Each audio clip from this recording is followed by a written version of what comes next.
Mashina qo'ysam jarima kelib qolmasmikan degan xavotirga endi o'rin yo'q. Sababi Toshkent ko'chalarida tartib va qulaylikni yanada oshirish maqsadida pullik avtoturargohlar paydo bo'lyapti.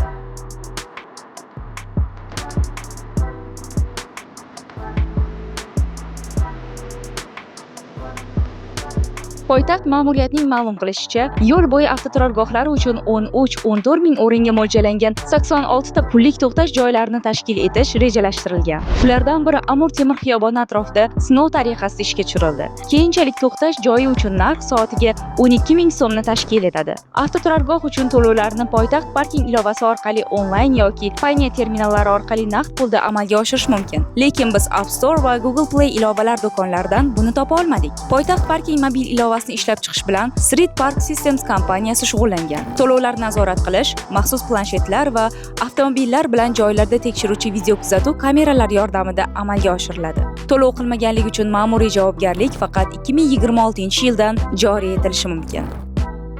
Shahrimizda haydovchilar uchun qulayliklar ko'payaversin, yo'lingiz bexatar bo'lsin.